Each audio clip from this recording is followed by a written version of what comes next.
Bonjour à tous, j'espère que vous allez bien et je vous retrouve aujourd'hui pour parler de lumière et notamment durant ce mois de Kislev puisqu'il y a un événement marquant durant ce mois donc qui est à cheval sur novembre-décembre qui est la fête de Hanouka durant 8 jours on allume des bougies, une d'abord, puis deux, puis trois, etc. etc. Donc il y a beaucoup de symbolique derrière tout ça et d'ailleurs je le précise si ça vous intéresse, sur simple inscription par mail vous me contactez. Je ferai une transmission via Internet sur cette fête pour aller plus loin que ce que je vais vous transmettre aujourd'hui. Et donc ça a lieu le dimanche soir à 18h30. Voilà. Donc je reviens à mes moutons, ou du moins à ma lumière. Et en fait, pour voir un petit peu le symbole de tout ça, combien on est encore concerné par ce phénomène dans notre vie à l'heure actuelle. Et ça vient en plus s'inscrire dans une remarque que j'avais eue d'ailleurs dans un commentaire sur YouTube. Donc vous allez voir que tout ça est très en lien, voilà, c'est la providence probablement. En tout cas, quelle est l'histoire en fait de Hanouka? Eh bien, ce sont les Grecs qui viennent faire ce combat, cette guerre contre les Juifs et qui profanent le temple, qui ridiculisent, qui ramènent tout un tas de statues qui n'ont rien à faire dans le temple, qui également souillent l'huile pour allumer la menorah dans le temple. Résultat des courses, il n'y a plus moyen d'utiliser cette huile qui donc va permettre l'allumage des bougies et donc permettre finalement, on va dire pour résumer, cette connexion profonde avec ce qui nous dépasse, puisqu'en fait la flamme en elle-même, elle va représenter justement ce qui dépasse, c'est probablement symboliquement la chose qui représente le mieux cette part d'infini, ce qui nous échappe, ce qu'on ne peut pas attraper, ce qu'on peut pas, et en même temps avec un côté très fascinant, puisqu'en fait quand on regarde les bougies, la flamme, oui, il y a un côté fascinant. Pour ceux qui ont justement une cheminée, on le sait, on peut rester comme ça pendant pas mal de temps à observer en fait ce feu, c'est vivant, c'est dansant. Et donc en fait, empêcher l'allumage des bougies, donc enlever cette possibilité d'avoir ce feu, ces flammes, eh bien c'est aussi je dirais dans la symbolique profonde et dans la guerre profonde qui se joue, qui est finalement une guerre spirituelle, c'était ramener finalement le peuple juif à la philosophie grecque qui voulait que en fait tout soit d'ordre naturel, que tout vienne exclusivement de la nature, puisque les Grecs représentent le chiffre 7, qui est de l'ordre de la nature, et donc on le voit bien dans l'organisation du temps, dans les notes de musique, dans tout un tas de choses. Et donc c'était cette guerre-là qui était menée. Donc ils ont pris un certain nombre de décrets pour empêcher finalement les Juifs justement dans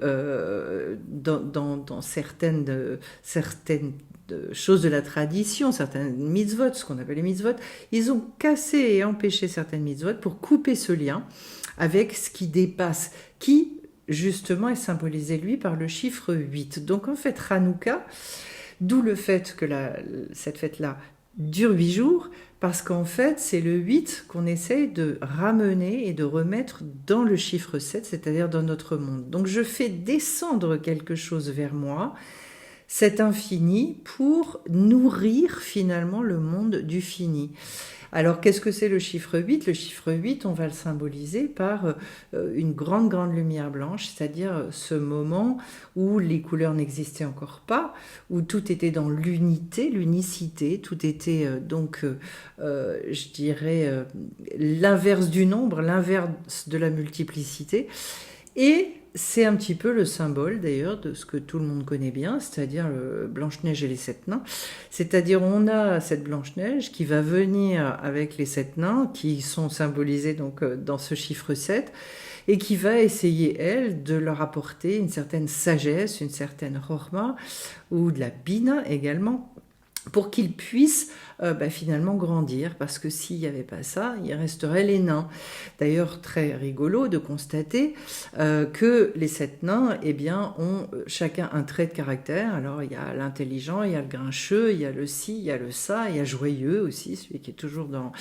Et qui finalement représente aussi eh bien, les 7 sphirotes, les 7 midotes, je dirais, dans l'arbre de nos séphirotes, on retrouve cette notion-là, donc qui est très intéressante. Je continue maintenant sur cette mentalité grecque, en fait. Eh bien, dans la mentalité grecque, donc, c'était la toute-puissance de l'intellect, on le sait, les sophismes, Sophia, la sagesse. Voilà, il y avait une recherche extrêmement poussée de la part des sages d'Athènes. La seule chose, c'est que cette sagesse, il fallait qu'elle émane exclusivement de l'être humain. Et donc, ça s'inscrit complètement faux, justement, par rapport à ce que le judaïsme nous propose. La tradition hébraïque, elle va nous dire, l'être humain, il est par définition limité, et même si son cerveau a des capacités extraordinaires, ses capacités, son intelligence est elle-même limitée, sauf si justement il arrive à se laisser inséminer, je dirais informer, par des nouvelles choses qui le dépassent, et qui fait un travail d'appropriation de cette sagesse. Pourquoi ? Parce que la grande différence justement entre la sagesse hellénistique et la sagesse hébraïque, c'est que en fait, je dirais que dans la sagesse hellénistique, je vais prendre un exemple justement, si on étudie les mathématiques et qu'on étudie le chiffre 8, eh bien personne va demander à un élève de devenir ce chiffre 8. Alors que dans la sagesse hébraïque, comme tout est symbolique, eh bien quand on va parler du 8, on va parler donc du symbole que je vous ai déjà décrit, c'est-à-dire, ah oui, donc il y a quelque chose de supérieur qui doit venir inséminer cette partie de ma vie qui est une partie effectivement dans la nature, mais je peux vivre une vie hors nature à partir du moment où, eh bien, je laisse descendre cette lumière-là, toute cette sagesse qui me dépasse à un moment donné, pour me permettre, eh bien, par exemple, de faire évoluer mes comportements, de faire évoluer mon tempérament. C'est pour ça que c'est dans cette optique-là, en fait, que je travaille énormément. Pourquoi ? Eh bien, parce que c'est finalement d'arriver à la maîtrise de soi-même. Autrement dit, je deviens qui je suis vraiment, c'est-à-dire qui je veux vraiment devenir. Au fur et à mesure que je vais me laisser, je dirais, surprendre par quelque chose chez moi que je ne connaissais pas, eh bien, je vais avoir des appétits, des objectifs, et je vais nourrir finalement cette volonté. Et pas à pas, je vais pouvoir accéder à ce que je désire vraiment. Et c'est ça la liberté. La liberté, c'est la liberté de choisir et de devenir ce que l'on veut. Et c'est pour ça que Hanouka a la même racine que le mot rinour qui veut dire éducation. C'est-à-dire, par cette lumière-là, par ce degré qui me dépasse, par ce 8, je vais donc pouvoir accéder à une version de moi-même sans cesse différente, sans cesse, je dirais, dans une version meilleure de moi-même. C'est pour ça que c'est très très intéressant. Je ne le fais pas, mais j'ai souvent dit en fait aux gens qui travaillent avec moi, qui viennent me voir pour la première fois en consultation, ça les choquerait si je proposais ça, c'est d'enregistrer la première séance et puis de se revoir un an après. Et pour réaliser finalement combien est-ce que l'évolution, elle a été énorme. Pourquoi ? Parce que quand on s'inscrit dans quelque chose de régulier, ou dans une étude aussi, c'est pas forcément des consultations, mais le fait d'étudier, le fait de se former, alors à ce moment-là, on se construit, et en fait, à un moment donné, on ne se reconnaît plus. Parfois même, ça peut prendre des formes très, très poussées, puisque même physiquement, il peut y avoir des évolutions qui se lisent clairement sur le visage. Le visage étant véritablement le reflet de l'être intérieur. Donc il y a toute une science d'ailleurs dans la Kabbalah, dans la tradition hébraïque, pour lire finalement sur le visage d'un être humain. Donc voilà, Hanouka est cette occasion d'aller rallumer donc les bougies. D'ailleurs, il y a une mitzvah, il y a le fait de regarder les flammes, de se laisser de se laisser, je dirais, absorber par ça, Et il y a toute une méditation à faire d'ailleurs autour des flammes des bougies, c'est très intéressant. Et donc, c'est une fête qui est très libre, puisqu'en fait, hormis cette mitzvah-là, d'allumer les bougies, de regarder la lumière, il n'y a rien. Donc, en fait, on est là dans je dirais, dans une fête très ouverte, et qui est, eh bien, pour beaucoup de sages, une climax, un summum, justement, dans ce qu'on appelle la sainteté. La Kedusha, parce qu'en fait, en français, ça ne veut pas dire grand-chose. On s'imagine vite le petit ange avec la couronne au-dessus de la tête. La sainteté, c'est en lien dans la tradition hébraïque avec l'accès à la liberté. Voilà. Donc, je ne peux pas tout résumer, mais on va dire les choses comme ça. Et donc, cette fête-là, elle rallume au fur et à mesure et elle vient, bien évidemment, vous l'avez compris, puisqu'il y a une symbolique des chiffres tout le temps, que le chiffre 8 n'est pas anodin, et que le chiffre 8 va correspondre aussi à une partie de l'arbre des séphirotes, qui va commencer à partir de la Bina, parce que le 8e degré, c'est représenté donc par la Bina.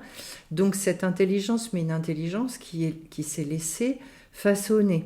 Le gros problème avec les Grecs, c'est que justement, c'était la toute-puissance de l'intellect, c'était cette volonté de s'autonomiser et de dire « moi, seul en tant qu'être humain, eh bien finalement, je sais et je peux, je dirais, me faire devenir par moi-même. C'est-à-dire, je n'ai besoin de personne. » Ça me fait un petit peu penser à ce que disait Sartre sur le fait que justement il s'était fabriqué lui-même, voilà, au travers de tous ses livres, etc., qu'en fait il s'était créé quelque part par lui-même, sans admettre finalement que non, qu'on a besoin de plus grand que soi, on a besoin aussi des autres, justement.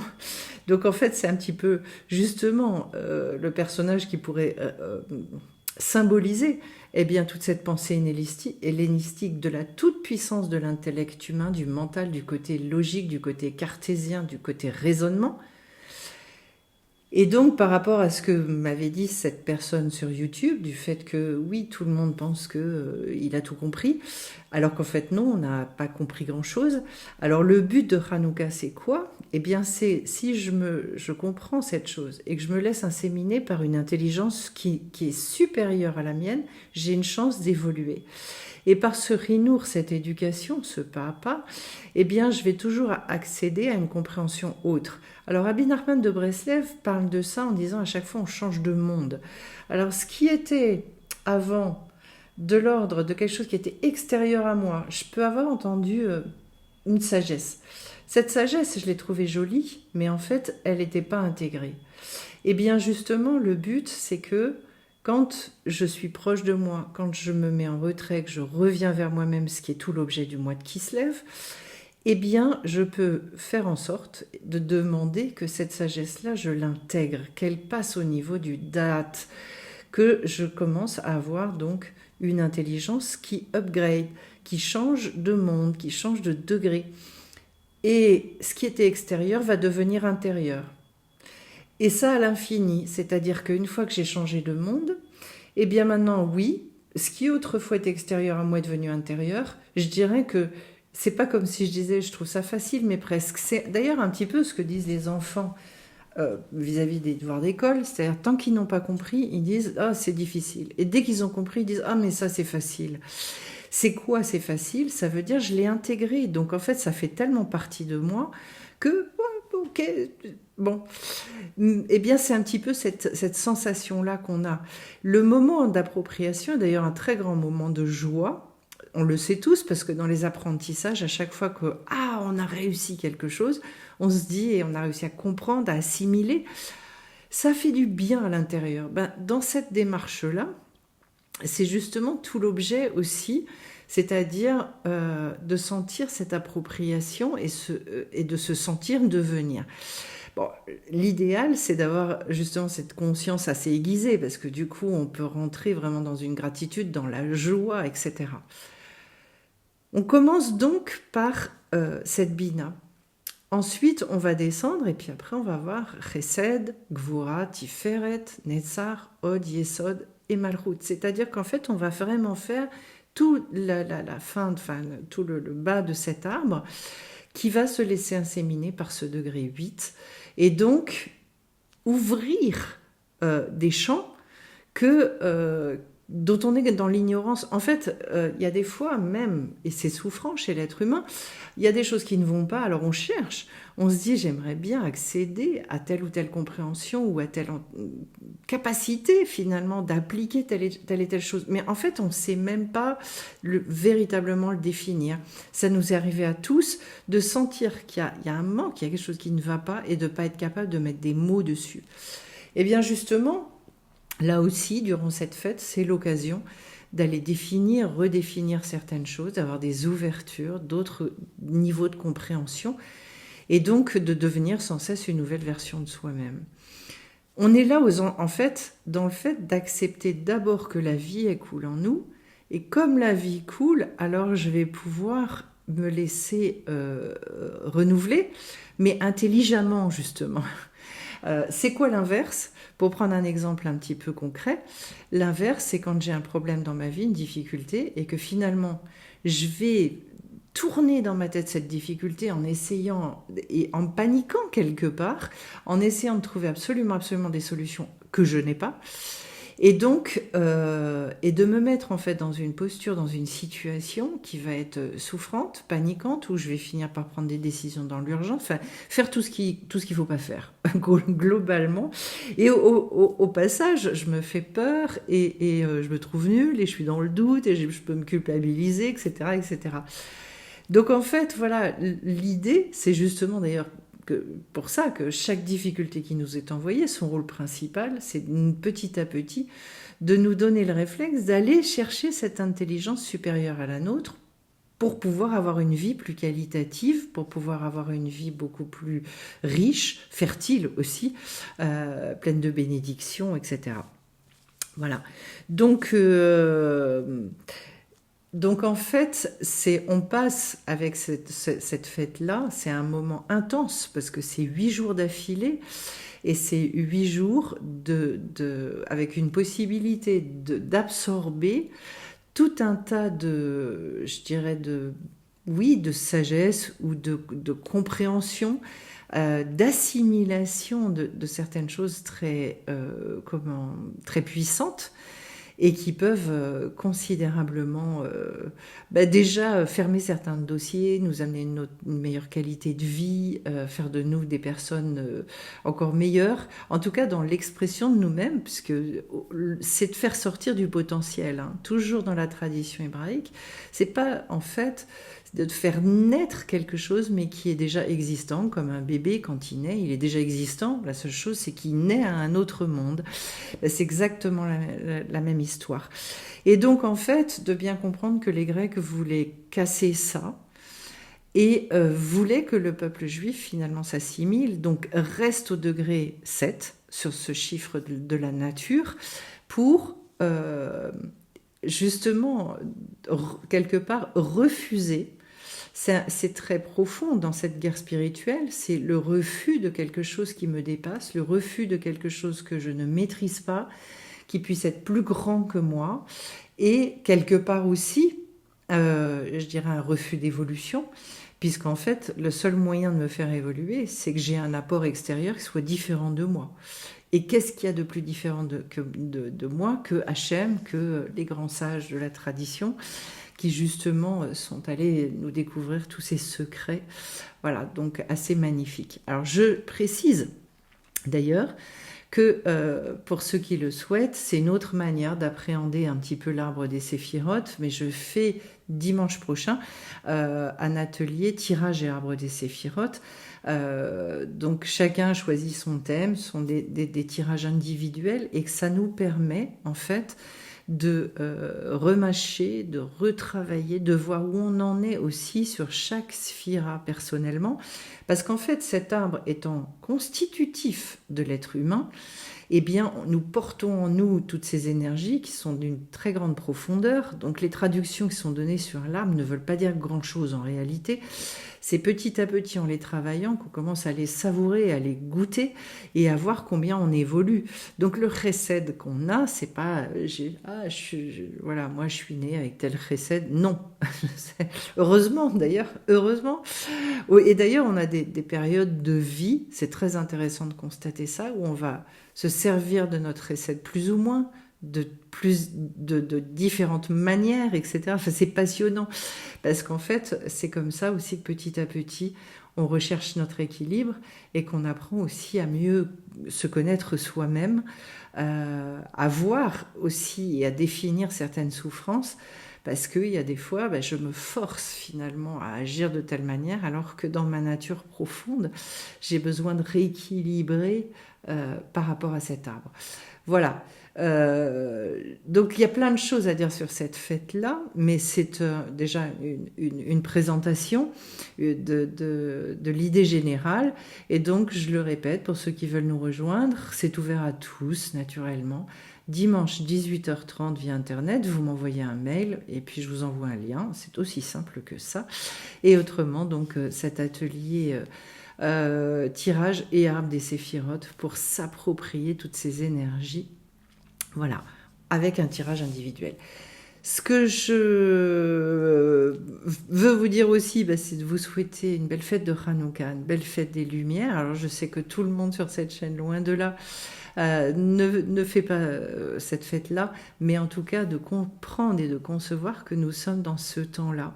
C'est un temps de grande lumière et que donc si vous pouvez déjà penser à allumer des bougies, voilà, méditer sur la flamme, c'est quelque chose de très puissant.